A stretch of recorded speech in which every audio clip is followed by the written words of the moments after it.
Find a quiet place and enjoy them. Subscribe to the channel if you enjoy those stories. Let's go. The first story. My 10-year high school reunion was approaching. I hadn't planned on attending, but my friends persuaded me to go. The reunion was scheduled for a Saturday in August, organized by a committee from our graduating class. It was set to take place at an elegant banquet hall at a well-known part of town.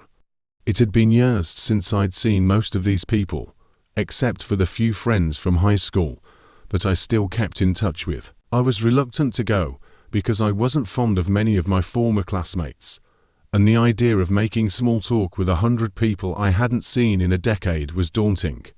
However, I also didn't want to miss out if all my friends were going. On the night of the reunion, I drove to my friend Chloe's house, where our other friends, Emma and Olivia, were already waiting.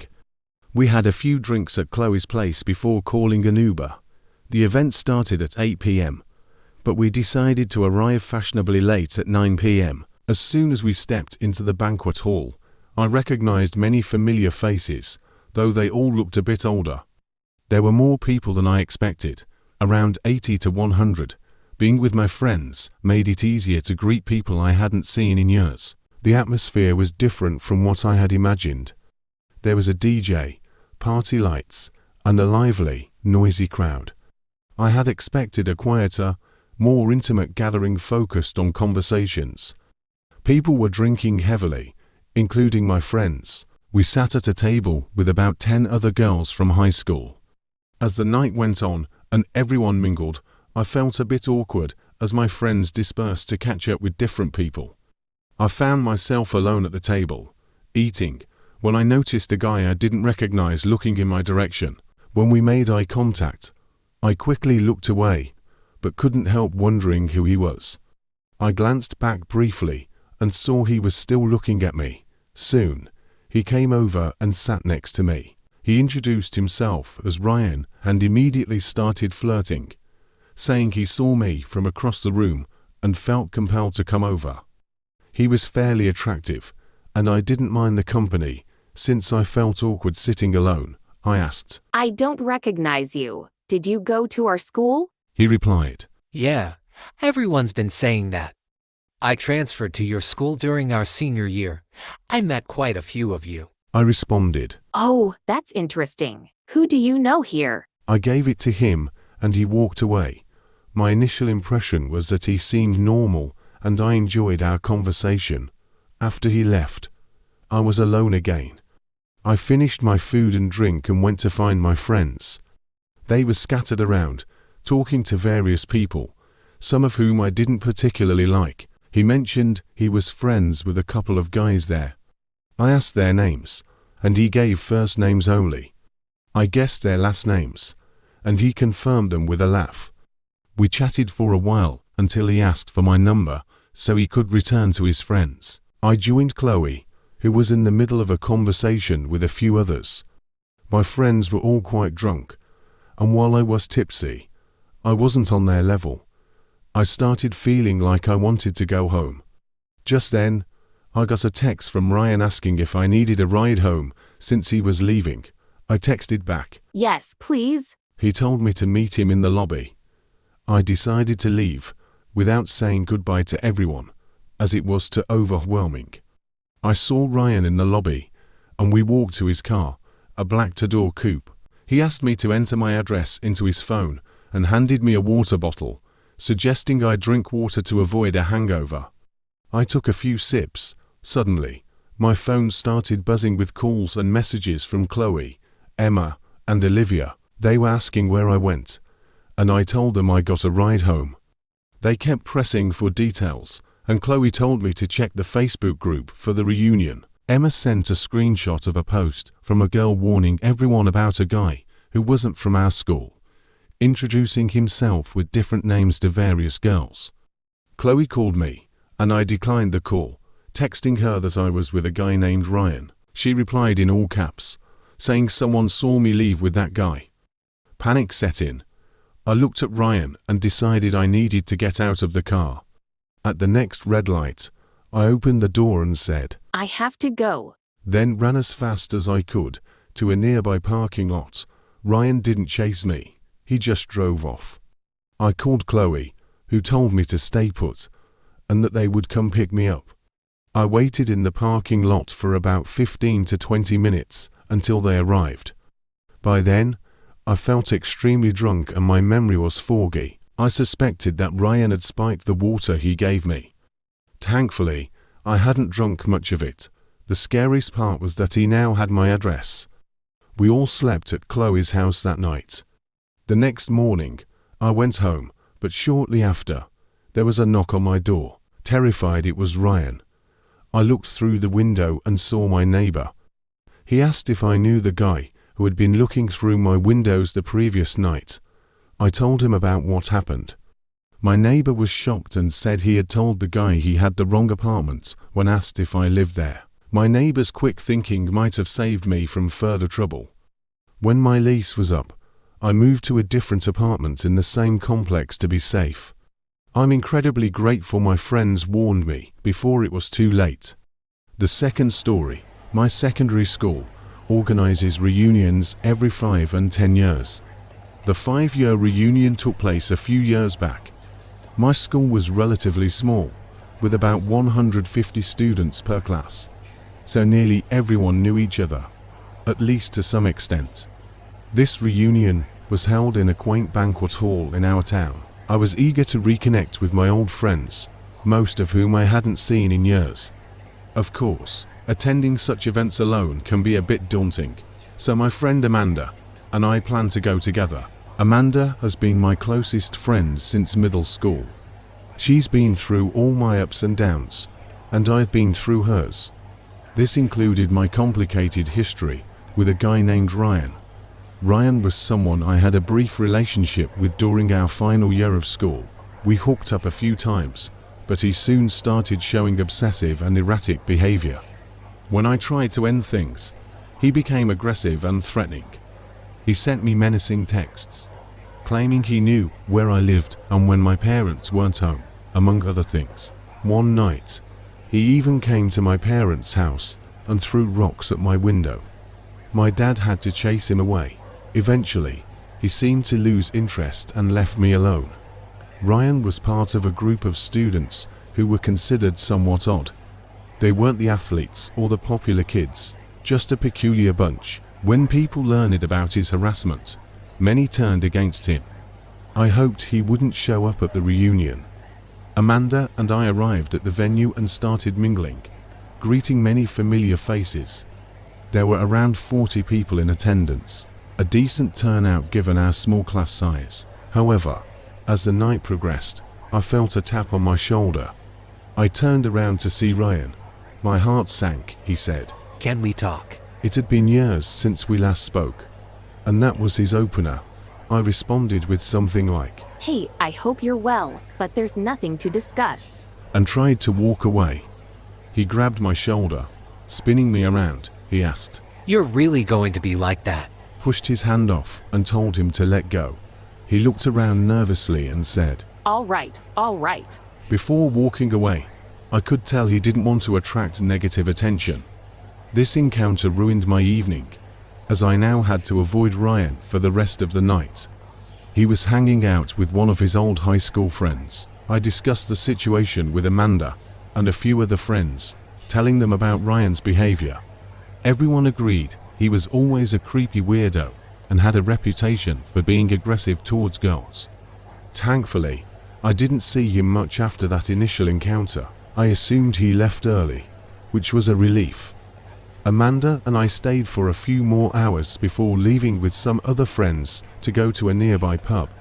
After another hour, Amanda dropped me off at home.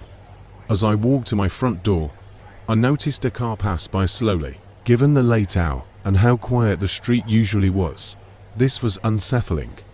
The car was a black SUV. Maybe it was just my paranoia, but I couldn't shake the feeling. The next day, I checked Ryan's social media. His profiles were private, but I followed him using a fake account I kept for situations like this. He accepted the request, but there were no pictures of a black SUV, which made me feel a bit better. Living alone, My biggest fear was Ryan finding out where I lived and showing up at my place. The following day, Ryan sent me a long message on social media, trying to manipulate me into meeting him. Despite all the years that had passed, he still exuded the same obsessive, creepy vibes. I blocked him immediately. However, that night, I was woken up by my doorbell ringing repeatedly at 1 a.m. I was terrified. I just knew it had to be Ryan. Without my dad around to chase him away, I felt helpless. My parents now lived in another state. The doorbell ringing turned into angry pounding on the door, echoing through my apartment. This continued for what felt like forever, then stopped suddenly. I finally mustered the courage to look through the peephole, but no one was there. I barely slept that night, on edge with fear. The next day, I told Amanda's father, who had connections with the local police. He contacted a detective friend, who came by my apartment, took pictures of the threatening messages from years ago, and the recent long DM. He then reached out to Ryan, issuing a stern warning to cease all contact, or he would face stalking and harassment charges. Since then, I haven't heard from Ryan, and I hope it stays that way. It made me wish we had gone to the police years ago. Some people are dangerous and don't change. I sincerely hope he won't be at the 10-year reunion. The last story, I had been dating this woman for a few weeks. We had gone on to dates. Her name was Emily. We met through a dating app and decided to meet up a few days later. She was 3 years older than me. Our first date was coffee, and for the second date, we went out with my friends on a Friday night. My friends were neutral about her. They thought she was nice, but a bit too reserved. They later revealed their true feelings about her, but I'll get to that. Emily invited me to a high school reunion party coming up. She mentioned she didn't want to attend alone, and honestly, after she spent time with my friends and me, I felt like I owed her. This reunion was set for a random Saturday in the fall. It wasn't organized by her school. She said it was arranged by a wealthy guy from her class and hosted at his home. I hadn't had my high school reunion yet, but as far as I knew, these events were usually held at bars or banquet halls. We arrived at the guy's house, and it was undeniably fancy. There was a gated driveway, but no luxurious cars in sight. I figured maybe the host parked his car in the garage. As soon as we walked in, I felt everyone staring at us, especially at me. A few people approached Emily, hugged her, and then turned their attention to me. It felt like I was being interrogated with questions about my life, my job, and who I lived with. Finally, Emily pulled us away, only for us to talk to more people, who also asked very personal and odd questions. There was something about the people there. They seemed older than 29, which was Emily's age. Some looked like they were in their mid-30s. I commented on this to Emily, and she replied, Yeah, some of them haven't aged well. I asked if she remembered all these people, and she said yes. Then I asked about the party host, curious to meet the owner of the house. She said she hadn't seen him yet. The entire time I was there, I felt like everyone was glaring at me. They wouldn't look away. I whispered this to Emily, and she said, They're probably just curious about who you are. At the time, it seemed like a reasonable explanation. It's hard to describe the growing unease at the party, but it certainly didn't feel like a typical high school reunion. There was no music, and everyone was dressed oddly, not like usual 29-year-olds. Moreover, none of them looked like they were in their 20s. I was getting uncomfortable with the stares, so I told Emily I was going to the bathroom. In reality, I just wanted to get out of that room and explore the house a bit. I didn't have a drink or anything to make me feel more at ease. Walking around the house empty-handed, everyone I passed stared at me. To say I felt out of place would be an understatement. I found the bathroom and stepped inside, even though I didn't need to go. I locked the door just to sit and gather myself, taking a break from the awkwardness outside. I texted my friends about how strange the reunion was and wondered how I could persuade Emily to leave early. We had been there for about 30 to 45 minutes, and the mystery host was still nowhere to be seen. Emily texted me. Where are you? I replied, In the bathroom, give me a minute. followed by, This party is really weird. I'm ready to leave soon. she asked. Why? I said. Everyone's acting strange. Then someone knocked on the bathroom door, so I couldn't stay in there any longer. I quickly washed my hands and left the bathroom. The guy waiting outside, who seemed to be one of the younger ones there, whispered to me. You should leave. That girl isn't who she says she is. I froze for a moment and asked. Emily, He said. Whatever she told you her name is. He then asked what she told me about the party, and I said she told me it was a high school reunion. The guy smirked and said, Do these people look like they're here for a high school reunion? he finished with, Trust me, leave sooner rather than later. and then he entered the bathroom and shut the door. I almost not to ask for more information, but I was already suspicious and uncomfortable. The guy confirmed something weird was happening. I walked straight to the front door without drawing attention. I still felt people staring at me as I walked to the door. I headed straight to my car parked on the street and drove home. Emily texted me, asking where I went. I didn't respond. When I got home, I looked up her number online. The number wasn't associated with the name Emily. Instead, the name that came up was Anna Mitchell. The address where I picked her up both times was different from the one listed online, making me realize I never saw her leave the house. She was always waiting outside. I replied to her text, I had to leave, I'm sorry, and then blocked her number. My friends all joked about it, saying they thought she seemed odd from the start, but didn't want to hurt my feelings. One friend even joked that it sounded like a scene from a movie.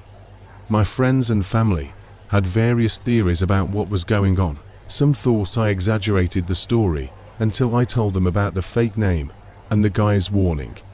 Don't forget to subscribe to the Kryptic Scares channel and leave your thoughts about the story. Do you have a scary experience you want featured in one of my videos? Please write it in as much detail and as completely as possible, and let me know how you would like your name to be credited when I present your story, and send it to my email, choduck8to573@gmail.com. Thanks for listening.